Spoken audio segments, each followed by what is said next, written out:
And we're just letting a few more folks in because that will be a little disruptive if that keeps going off. Great, so we are recording now. Welcome everyone, I am Patricia Billinger. I'm the Public Information Officer for the Colorado Department of Public Safety. And the Colorado School Safety Resource Center is part of the Department of Public Safety. And today we are going to talk about the Colorado School Crisis Guidelines that were just released.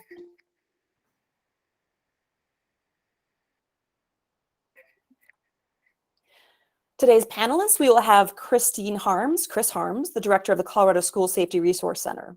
John McDonald, who is the Executive Director of the Department of School Safety within Jeffco Public Schools. Nate Thompson, who is the Director of Social, Emotional, and Behavior Sciences for Littleton Public Schools. Greg Bush, who is the Emergency Management Director for the Colorado Community College System. And Katie Garner, who is the Northwest Regional Training Consultant for the School Safety Resource Center. Just a little housekeeping, please do remain muted until the Q&A session. We'll have a brief presentation and then open it up for your questions. And we'll have you raise your hand if there are a lot of questions. You can also type your questions in the chat and we will monitor that and we'll ask those questions during the Q&A. So if questions come up while they're presenting, feel free to type those into the chat and then our speakers will address that at the end during the Q&A. We are recording this and we will make the recording available via a Google Drive link. It does take Google a couple of hours to process the video, so that will be available later today. And with that, I will go ahead and hand it over to Christine Harms. One final reminder is that you have the control over what you see on your screen. So if you use the 3 dots, you can change your view to focus on the speaker or show everyone in this gathering. Thank you, and Christine Harms. Thank you so much, Patricia. Thank you all for being here today. And Patricia, we appreciate that you have organized this press conference. So my role today is to give you a little bit of background as to how we got here in the first place. Before COVID hit the country, I had the opportunity to have a discussion with John McDonald from Jeffco, and we were talking about the fact that a lot of school folks in Colorado have expertise and knowledge as to how to respond to a critical incident because unfortunately we have had way too many here in our schools. So the result of that discussion was the formation of a working group to take those lessons learned and turn them into recommendations or reasonable standards of care for how schools can supplement their emergency operations plans. And the School Safety Resource Center recruited K-12 school safety experts, mental health professionals, and experienced crisis responders to create a statewide crisis response working group. We split that group into 2 committees, one committee to look at training models to make recommendations to school personnel as to how they should be prepared before an event, and the second committee gathered materials on lessons learned from previous incidents, both in Colorado and across the country. Unfortunately, we were slowed a little bit by the COVID-19 pandemic, but by December of 2021, we had guidelines, at least drafts of guidelines for K-12 schools. In the meantime, we realized that Greg Bush, who, as Patricia said, is the emergency manager for the Colorado Community College System and a member of the School Safety Resource Center's advisory board, Greg was considering a similar project for institutions of higher education. So we decided to combine efforts and recruit professionals from Colorado schools and colleges to be part of this working group. By March of this year, we had reviewed and approved the crisis response guidelines for K-12 and institutions of higher education. Again, I want to reiterate that these guidelines do not replace the emergency operations plans of any of our schools, but they are there to prepare them for these large-scale emergencies ahead of time, to give them assistance during any of these kinds of events, and to provide suggestions to help in the aftermath as they're responding and having the ongoing results of these kinds of critical incidents. Although each crisis is unique, knowing what worked previously and what other educators had wished they had in place can go a long way to helping before tragedy strikes. Again, I want to thank the other 27 members of the working group for their time and expertise in creating these guidelines. Many of them have joined us on the call today. We hope our schools find them helpful. This is a living document, and the School Safety Resource Center within the Department of Public Safety will take responsibility to continue to add to the guidelines and refine them. So thank you, and let me turn things over to my colleague, John McDonald. John? Thank you, Chris.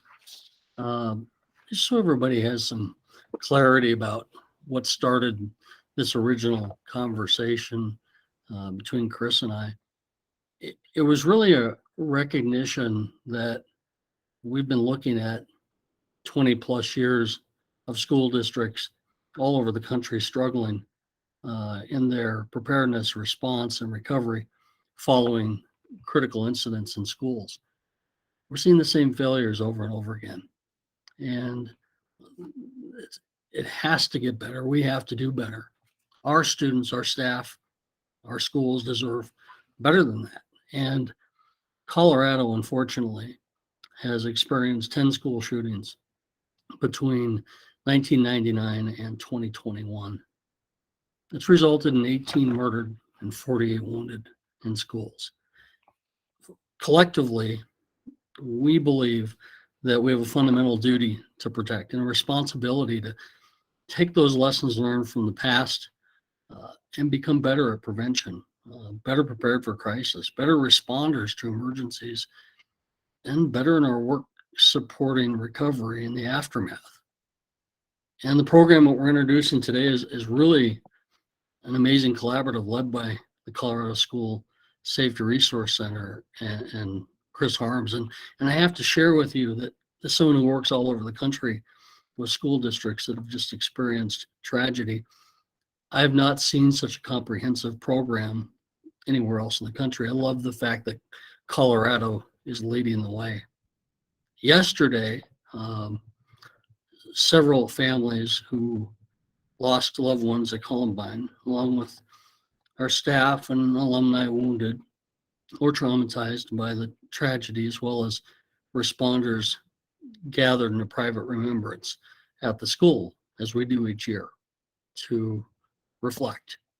For me personally, April 20th is a time to recommit to the critical work of school safety. And this program really lends itself to that effort. One of our state's leaders, Nate Thompson's here with us today. I first had the opportunity to work with Nate in the aftermath of the Arapahoe High School tragedy, where he did remarkable work. I say that because the work that I do in preparedness and response really has a moment in time importance. 5 minutes, 5 hours, 5 days. That's the life safety factor. How do we keep people safe when that tragedy begins? How do we get them to the other side so that recovery can then occur? And the work that Nate does on the backside, the crisis mental health recovery, that's the heavy lift. And that's what this program is really all about. We're still seeing the after effects 23 years later of Columbine. We see it time and time again with all of our school shootings across Colorado and tragedies in and around our communities. How we recover, how we plan for that, how we respond to it, and how we help our communities get back to finding a new sense of normalcy is critically important. And that's the heavy lift. So with that, I want to introduce everybody to Nate Thompson, because he really does the big heavy lift in this work. Well, thank you very much, John. That was very nice introduction. I appreciate that. And good morning, everyone. It's my pleasure to be able to talk to you a little bit just about how K-12 schools and our public schools especially, but not just public, this also involves charters, it involves private schools, both rural, metro, of all sizes, how we respond to crisis. And we know that our schools are such a really important part of our community. We do have to respond to all kinds of crises, ranging from things like, a traumatic injury or death of a student or staff member. It could be being exposed to some kind of graphic scene in the community, a natural disaster, or yes, even an active shooter situation. And I'm excited that we have this opportunity to share with each other and share with districts across the state and our institutes of higher education, because one of the things that has made Colorado great is we're willing to work with each other and support each other and help each other out when bad things happen. And so these guidelines really, they incorporate a lot of that knowledge from previous crisis incidents and tragedies, including all kinds of strategies to really look deeper at mental health and resilience after these events. And they've really come from the input of a lot of really experienced and knowledgeable folks in this field. And so, some of these lessons that we've learned are things like, we know we need to do interagency planning for these events, that there's multiple, both public and private organizations that have to work together to help a community recover. We know that there's certain ways that are more effective than others to communicate to students, to families, to community, with just the volume of information that has to be shared in these events. We know by now that there's some normal stages that these events go through, and that major crisis situations kind of go through this cycle in these stages. And the more you can be prepared for those, the better. The more that we're going to get to recovery. We also know that there are both immediate and long-term mental health needs, as John mentioned, and we've gotten better at that, I think, through the years, just knowing all of the different things we've gone through in Colorado, to see the evolution of what we've really been able to do in terms of really providing the immediate mental health support, but also looking long-term and developing supports and resource centers for communities.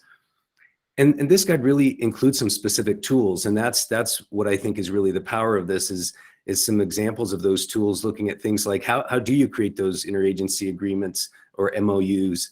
How do you organize a crisis counseling center and get private organizations to help support?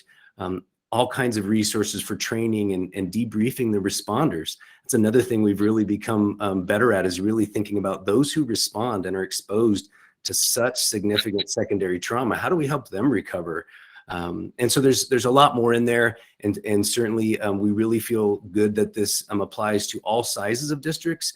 We know that working in a very small school or a rural school district is different, and we want there to be support for those communities as well.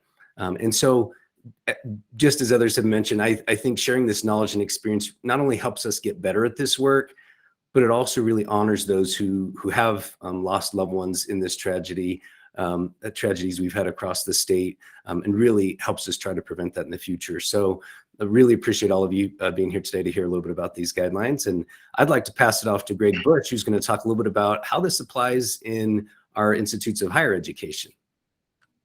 Hey, thank you, Nate. Good morning, everyone. I'm very pleased to be a part of this. And one of the pieces here is we know in higher ed, when we receive students from K-12 across the state, across the country, these students know how to respond to crisis situations. They've been trained over the years. One of the leaders in that is the I Love You Guys Foundation. And these students know how to lock out, lock down, evacuate, and shelter, depending on what the situation may be. And in higher ed, we want to do a wonderful job with our partners in K-12 in the preparedness and response. And one of the things, when I started this, I was doing some searches for this type of crisis recovery plan in higher education, and that proved challenging, frankly.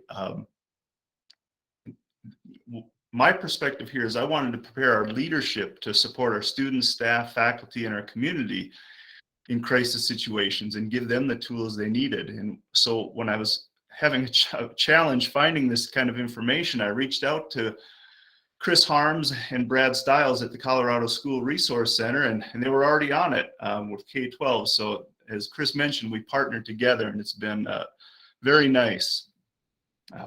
One thing in higher education is they have done a significant amount of work in prevention and response, and in particular, implementing and maturing behavioral intervention teams, or BIT teams. And for anyone who's not familiar, BIT teams are just multidisciplinary teams focused on early intervention of individuals who've raised concerns, might be at risk of harming themselves, maybe harming others, and just dealing with that. And sometimes the crisis recovery piece does not get the same level of attention as the preparedness piece. And in higher ed here, there's one key lesson here that I thought I'd just share with the group. There was a very well-known active shooter event, and after the event, there were individuals at families' homes that were literally stealing mail out of their mailboxes from families who had lost students in this shooting event. The people stealing the mail believed that the families were receiving cash and checks in the mail, and the local law enforcement had to post officers in front of people's houses. Those are things we don't think about. And as far as really supporting individuals that are affected by crises or a crisis event. And so we really want to focus in higher ed here on how are we going to support these individuals that may be injured, their families, families of deceased, you know, what needs do they have? And those needs can vary across our community.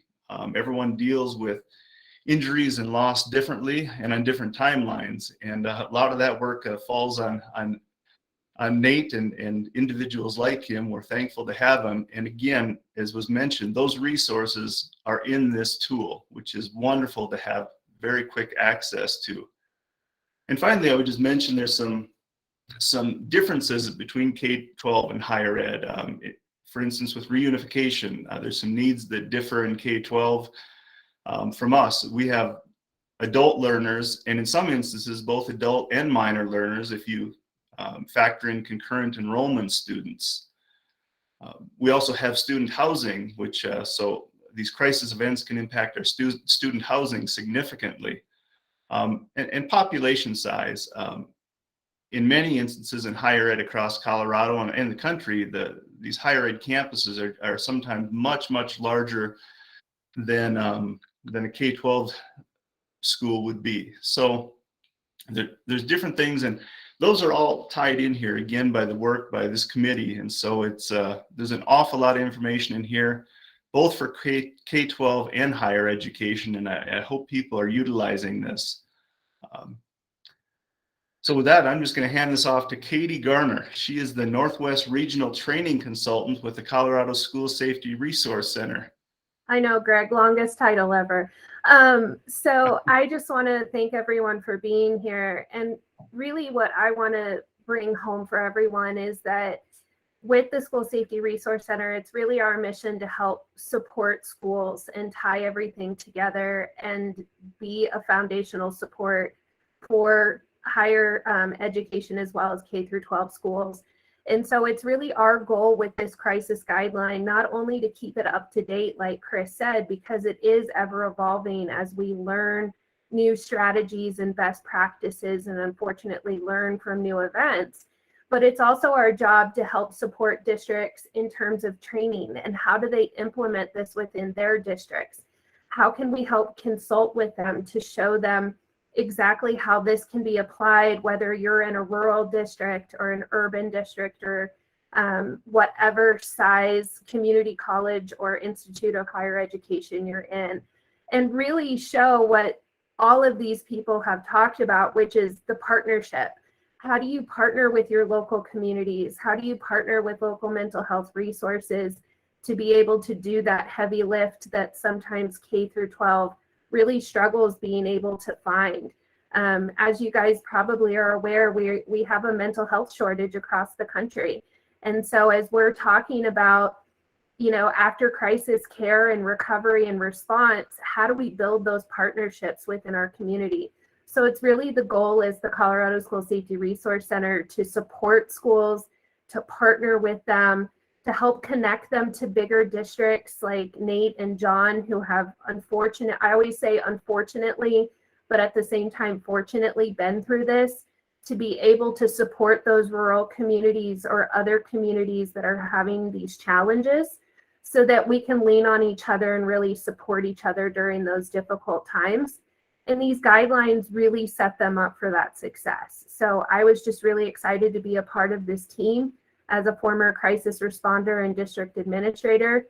And I'm excited to see where it goes from here and be able to support schools as we move forward.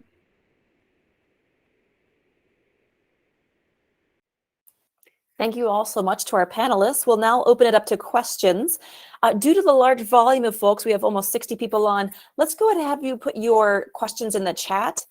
If you do want to get your audio on by asking the question verbally, please raise your hand. But we'll start with questions in the chat.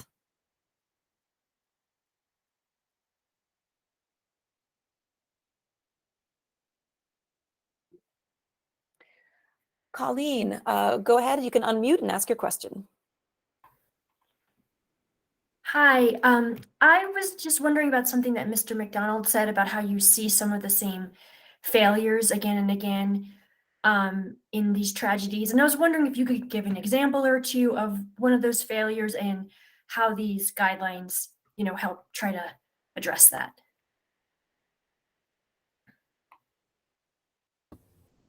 Sorry, having problems muting there. Yeah, it's a great question. And when you look at a gap analysis of the last 23 years, there's some real consistencies in terms of what schools are struggling with. I'll tell you the first thing that we see time and time again is schools struggling to believe that it could happen to us. And that's a mindset that we fight all the time. Our educators think the best of people, and I love them for it.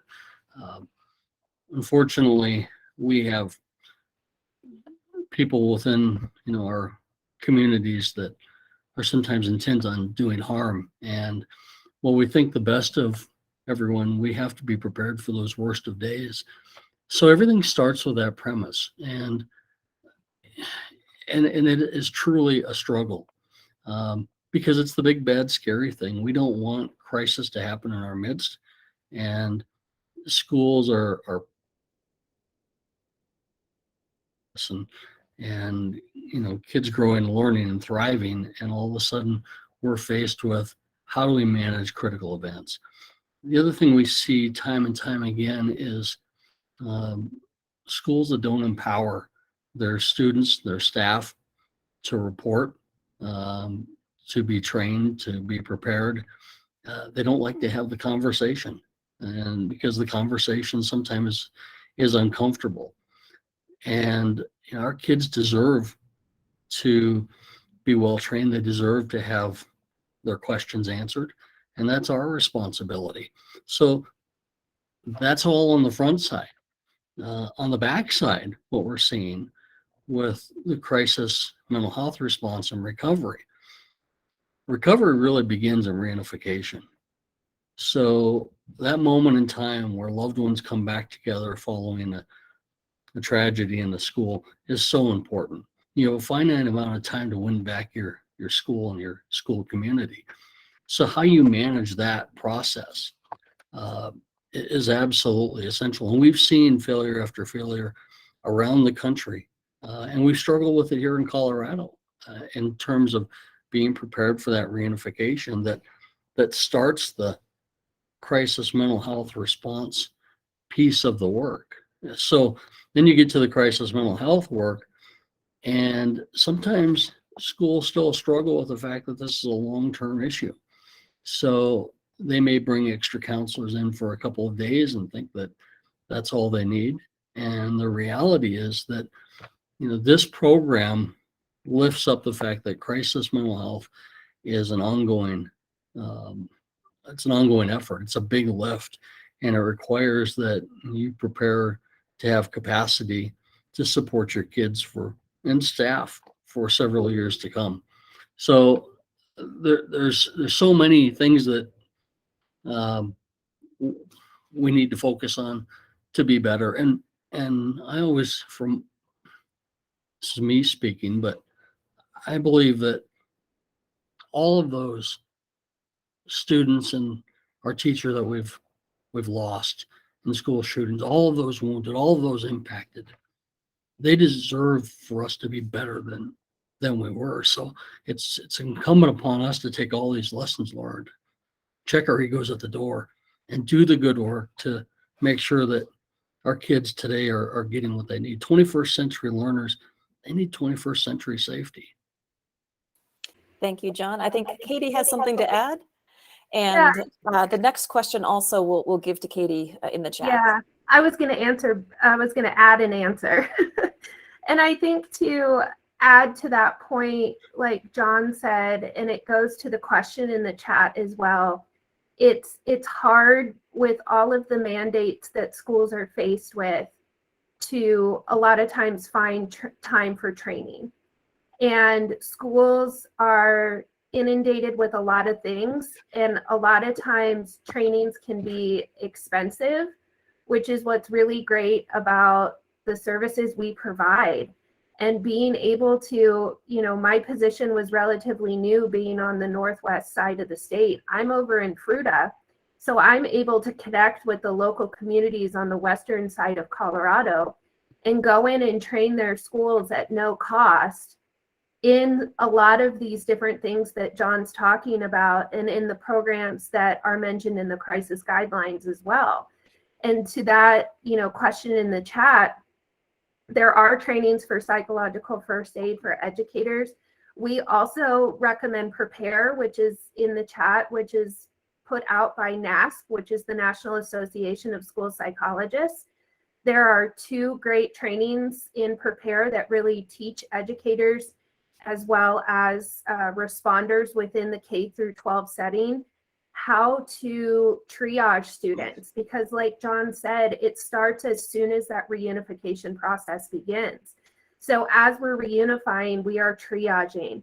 As we're working with students one-on-one, we're triaging again, because it is an ongoing process. And that Prepare model definitely puts in that foundational groundwork for schools. And what's nice is Prepare is now offered where you can have it online or in person. So we do offer that through the Colorado School Safety Resource Center. However, there is a material cost. So although you don't have to pay the training cost, there is a material cost. But there's also other great trainings out there in terms of getting on the FEMA website and just being trained in incident command. So like Great. John said, And we are running a little short on time, so Sorry. I think for those resources, School Safety Resource on our website has links to all of those, and we can put some of those in the chat. I want to make sure that we have time for a few more questions. Any other questions? And as I said, for all those wonderful resources, go to CSSRC.colorado.gov. Do we have additional questions from our audience?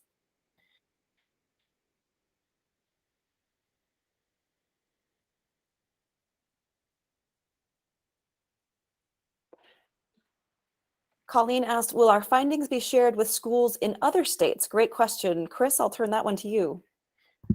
The answer to that is absolutely. I happen to be co-chair of the National School Safety Alliance, and we plan to send it out tomorrow to all of our partners across the country. Thanks for that question. Thank you, Chris. Any other questions? Feel free to raise your hand or put your question in the chat.